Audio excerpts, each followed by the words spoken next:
우리는 위기를 만날 때가 있습니다. 오늘 성경에 보니 다윗은 사울 왕을 피하여 도망을 가다가 한 굴을 발견하고 그 속에 숨었는데 그 굴에 사울이 들어왔습니다. 그는 큰 위기를 만난 것입니다. 굴은 한쪽이 막혀 있기 때문에 도망갈 곳도 없어서 다윗은 이제는 완전히 죽었구나 하는 생각에 마음에 큰 두려움이 있었을 것입니다. 그러나 그 순간에도 다윗은 하나님께 집중했습니다. 그 역경의 순간에 하나님께 기도한 것입니다. 그는 하나님이 자신의 기도를 들어주시고 응답해 주실 것을 믿었습니다. 결국 하나님은 다윗을 지켜주셔서 동굴에서 사울 왕에게 발견되지 않게 해주시고 살 길을 열어주셨습니다. 오늘 다윗의 시를 통해서 우리에게 주시는 진리의 말씀이 무엇일까요? 첫째로 어려움 가운데 하나님의 은혜를 구하라는 것입니다. 시편 57편 1절은 이렇게 말합니다. 하나님이여 내게 은혜를 베푸소서, 내게 은혜를 베푸소서. 내 영혼이 주께로 피하되 주의 날개 그늘 아래에서 이 재앙들이 지나가기까지 피하리이다 라고 말합니다.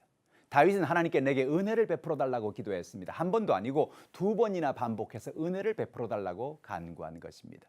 다윗은 하나님께 은혜를 구할 때 하나님이 자신에게 은혜를 베풀어 주신 하나님이라는 사실을 알고 있었기 때문에 그렇습니다. 그래서 그는 위기를 만날 때 하나님께 자신에게 은혜를 베풀어 달라고 기도하고 있는 것입니다. 은혜란 무엇입니까? 은혜란 내 공로와 관계없이 거저주는 선물입니다. 다윗이 왕이 되게 된 것은 온전히 은혜였습니다. 자신의 능력과 자신의 힘으로 다윗은 왕이 될 수 없었습니다. 그러나 하나님은 다윗의 공로와 관계없이 다윗에게 이스라엘의 왕이라는 선물을 주신 것입니다. 다윗은 여기서 중요한 원리를 하나 깨달았습니다. 하나님은 우리가 구하면 누구든지 그 은혜의 선물을 베풀어 주시는 하나님이라는 사실을 믿게 된 것입니다. 그래서 다윗은 문제가 있을 때마다 하나님께 나아가 자신의 은혜를 베풀어 달라고 간구한 것입니다. 다윗은 병들었을 때 치료의 은혜를 베풀어 주심을 간구했습니다. 시편 6편 2절은 이렇게 말합니다. 여호와여 내가 수척하여 싸우니 내게 은혜를 베푸소서. 여호와여 나의 뼈가 떨리오니 나를 고치소서라고 치료를 구한 것입니다. 다윗은 외롭고 괴로울 때 위로의 은혜를 구했습니다. 시편 25편 16절은 이렇게 말합니다. 주여 나는 외롭고 괴로우니 내게 돌이키사 나에게 은혜를 베푸소서. 오늘 우리도 인생을 살아가면서 수많은 문제를 만납니다. 그런 문제를 만나고 어려움을 만날 때마다 우리에게 은혜를 주시는 하나님께 나아가 은혜를 구하면 하나님 우리에게 은혜를 베풀어 주십니다. 오늘 우리도 하나님께 나아가 은혜를 구하십시다. 하나님 우리에게 은혜를 베풀어 주시고 우리의 인생의 길을 열어 주십니다. 둘째로 어려움이 있을 때 하나님께 피하라는 것입니다. 오늘 본문의 1절 하반절에 보면 시편 50편 1절 하반절에 이런 말씀이 있어요. 내 영혼이 주께로 피하되 주의 날개 그늘 아래에서 이 재앙들이 지나가기까지 피하리이다라고 고백합니다. 다윗은 지금 굴 속에 있는데 그 굴 속에 사울이 들어왔으니 이제는 정말 꼼짝 못하고 잡히게 된 것입니다. 그 위기의 순간에 다윗은 하나님께 피했습니다. 여러분 우리 문제를 만날 때 하나님께 피해야 합니다.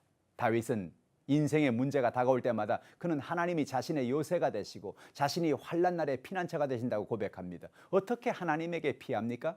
고난의 시간에 하나님을 의지하는 것입니다. 하나님의 이름을 부르고 하나님께 기도하는 것입니다. 하나님께 피할 때 하나님은 우리를 건져주십니다. 시편 18편 3절은 이렇게 말합니다. 내가 찬송받으실 여호와께 아뢰니 내 원수들에게서 구원을 얻으리로다. 다윗은 문제를 만날 때마다 하나님께 피하고 하나님께 간구했습니다. 그럴 때마다 하나님은 그의 간구를 들어주시고 그의 원수들에게서 구원을 얻게 하신 것입니다. 하나님은 우리를 위하여 모든 것을 이루어 주십니다. 시편 57편 2절을 보십시오. 내가 지존하신 하나님께 부르짖으며 곧 나를 위하여 모든 것을 이루시는 하나님께로다라고 말합니다. 다윗은 그가 하나님께 간구할 때 하나님이 모든 것을 들어주시고 모든 것을 이루어 주심을 알았습니다. 그래서 그는 어떤 어려움이 다가와도 두려워하지 않았습니다. 그에게 다가온 모든 문제를 하나님이 해결해 줄 것을 믿었기 때문입니다. 다윗은 시편 23편에서 사망의 음침한 골짜기로 다닐지라도 라고 고백합니다. 사망의 음침한 골짜기라는 말을 생각만 해도 기분이 좋지 않습니다. 그러나 사망의 음침한 골짜기로 다닌다고 할지라도 다윗은 두려워하지 않는다고 고백합니다. 왜 그렇습니까? 주님이 나와 함께 하시기 때문에 그렇습니다.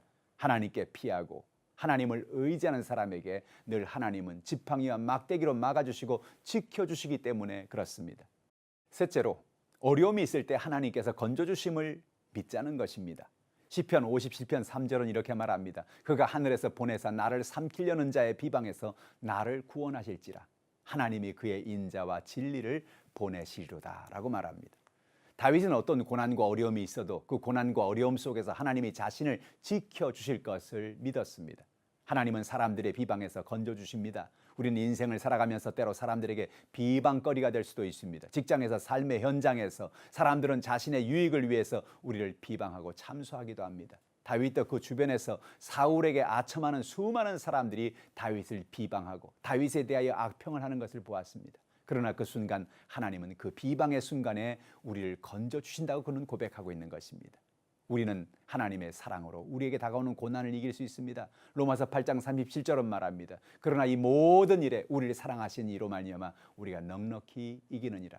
고난이 있습니까? 하나님은 그 고난을 이기는 은혜를 우리에게 베풀어 주십니다. 오늘 우리는 인생을 살아가면서 어려움과 문제를 만납니다. 위기를 만납니다. 그러나 어떤 순간에도 하나님이 우리와 함께 한다는 사실을 잊지 말아야 합니다. 하나님이 오늘 우리의 모든 연약함을 채워주시고 우리의 모든 연약함을 공급해 주십니다. 하나님께 피합시다. 하나님을 의지합시다. 그래서 승리하는 여러분 모두가 되시기를 주님의 이름으로 축원합니다.